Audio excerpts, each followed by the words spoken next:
Okay जी, बिस्मिल्लाहिर्रहमानिर्रहीम। तो इस वीडियो के अंदर हम ऑर्टिकोपल्मोनरी सेप्टम को डिस्कस करेंगे।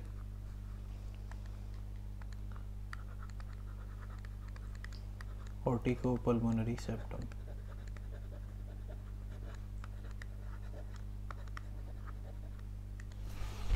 तो जो हमारे पास ऑर्टिकोपल्मोनरी सेप्टम है,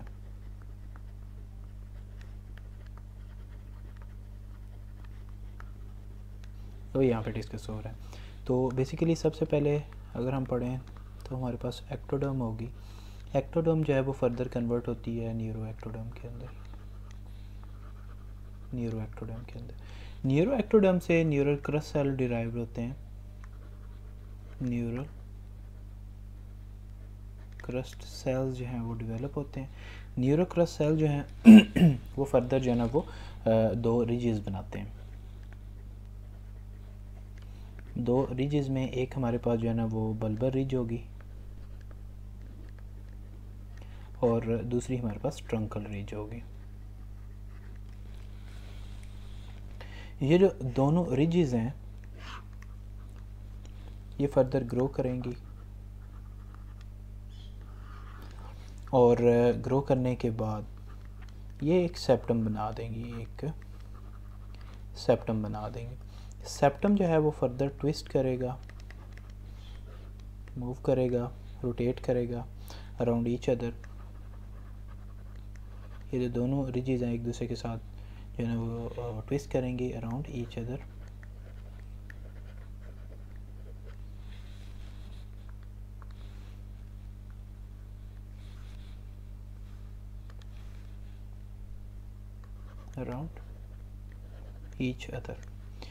ये जब एक दूसरे के अराउंड जो है वो रोटेट करेंगी तो रोटेट करने के बाद ये जो ना एक स्पाइरल ये फॉर्म कर देंगी। ये स्पाइरल ऑर्टिकोपल्मोनरी सेप्टम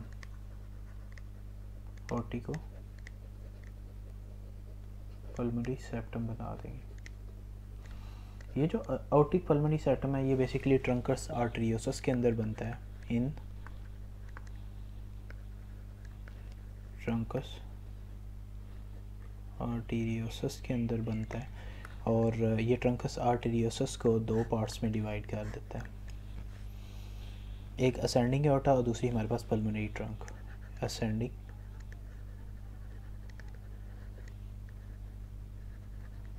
एओर्टा और जो दूसरा पार्ट होगा वो हमारे पास वो पल्मोनरी ट्रंक होगा। पल्मोनरी ट्रंक के अंदर वो डिवाइड हो जाएगा, दो पार्ट्स में वो फर्दर डिवाइड हो जाएगा। अब जो बेसिकली एट्रियो ऑर्टिकोपल्मोनरी सेप्टम है ये ट्रंकस आर्टेरियोसस को दो पार्ट्स में डिवाइड करता है। एक हमारे पास पल्मोनरी ट्रंक है और दूसरा हमारे पास असेंडिंग एओर्टा। तो इन दो पार्ट्स में जो डिवाइड करता है सेप्टम उसकी जो डेवलपमेंट है वो बेसिकली हम रिव्यू करें तो एक्टोडर्म से न्यूरो एक्टोडर्म बनेगी, वहाँ से न्यूरो क्रस्ट सेल्स आएंगे जो कि रिजेस के अंदर चले जाएंगे, बल्बर रिज और ट्रंकल रिज के अंदर, और ट्रंकल रिज से वो ग्रो करेंगे, सेप्टम बना देंगे और ट्विस्ट अराउंड ईच अदर, और वो जो है ना वो फर्दर एक स्पाइरल ऑर्टिकोपल्मोनरी सेप्टम बना देगा जो कि ट्रंकस आर्टेरियोसस को दो पार्ट्स में डिवाइड कर देगा। एक हमारे पास जो है ना वो असेंडिंग एओर्टा है और दूसरा पार्ट जो है वो हमारे पास पल्मोनरी ट्रंक होगी। ये दो पार्ट्स में डिवाइड कर देगा। उसके बाद हमारे पास कुछ एनोमैलीज आती हैं। एनोमैलीज ऑफ जो ऑर्टिकोपल्मोनरी जो सेप्टम हमने बनाया अभी, जो सेप्टम बनता है जो कि ट्रंकस आर्टेरियोसस को एओर्टा और पल्मोनरी ट्रंक के अंदर डिवाइड कर देता है, उस सेप्टम की वजह से कुछ एनोमैलीज आएंगी। उन एनोमैलीज में हमारे पास जो पहली एनोमैली आएगी वो हमारे पास टेराटोलॉजी ऑफ फैलेट आएगी।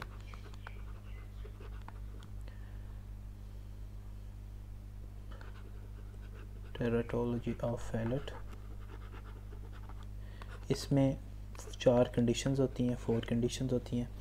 नंबर 1 में इसमें होता ही है कि जो स्मॉल डायमीटर होता है पल्मोनरी ट्रंक का, सबसे पहले जो कंडीशन आएगी वो स्मॉल डायमीटर ऑफ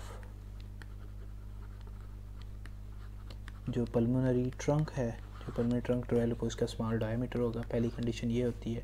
दूसरी कंडीशन इसमें ये होगी जो हमारे पास लार्ज एओर्टा जो है जो उसका 4 मेन जो करेक्टरिस्टिक फीचर है, लार्ज ऑर्टिक डायमीटर होगा, या फिर आप उसको ओवर राइडिंग ऑर्टा कहेंगे। जो तीसरी कंडीशन है हमारे पास वो आएगी राइट वेंट्रिकल जो होगा हमारे पास उसकी हाइपरट्रॉफी होगी,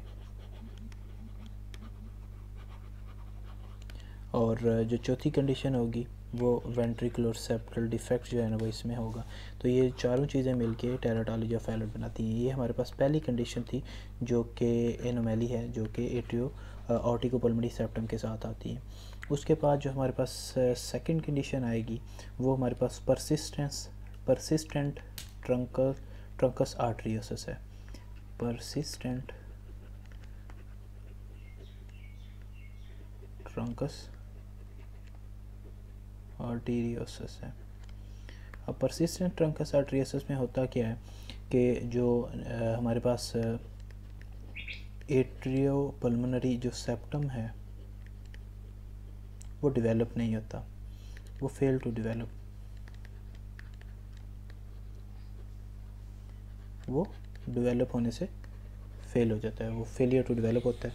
और इसकी वजह से जो ट्रंकस आर्टरियोसिस है वो पल्मोनरी ट्रंक और असेंडिंग ऑर्टा के अंदर कन्वर्ट नहीं होता। इसकी जो कन्वर्जन है बेसिकली वो फेल हो जाती है, और इसकी वजह से जो हमारे पास वेंट्रिकल्स हैं, वेंट्रिकल से एक ही जो है हमारे पास ऑर्टा, एक ही जो ट्रंकस आर्टरियोसिस है वो ओरिजिनेट होगा, यानी कि अलग-अलग पल्मोनरी ट्रंक और असेंडिंग ऑर्टा जो है ना इससे डेवलप नहीं होगा, तो इसमें ऑर्टा भी नहीं होगा, पल्मोनरी जो आर्टरीज हैं वो भी एब्सेंट होंगी।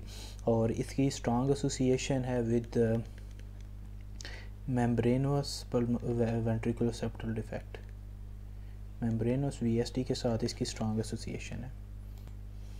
उसके बाद हमारे पास जो चौथी कंडीशन आती है, चौथी कंडीशन में हमारे पास आएगा transposition of great vessels.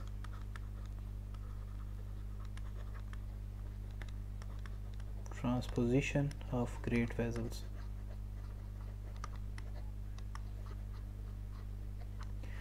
Trans means different and position means position of the great vessels, यानी कि अगर हमारे पास जो राइट वेंट्रिकल है, राइट वेंट्रिकल से अगर ओरिजिनेट हो रहा है हमारे पास पल्मोनरी आर्टरी, पल्मोनरी ट्रंक, और हमारे पास जो लेफ़्ट वेंट्रिकल्स है नॉर्मली इससे ओरिजिनेट होता है असेंडिंग एओर्टा, ये हमारे पास एक नॉर्मल कंडीशन है। और अब नॉर्मल कंडीशन के अंदर ट्रांसपोजिशन के अंदर क्या होगा कि जो हमारे पास राइट वेंट्रिकल है यहाँ से ओरिजिनेट होगा असेंडिंग एओर्टा, और जो हमारे पास लेफ़्ट वेंट्रिकल है इधर से ओरिजिनेट होगी पल्मोनरी आर्टरीज़। तो इस कंडीशन को बेसिकली हम ट्रांसपोजिशन कहते हैं,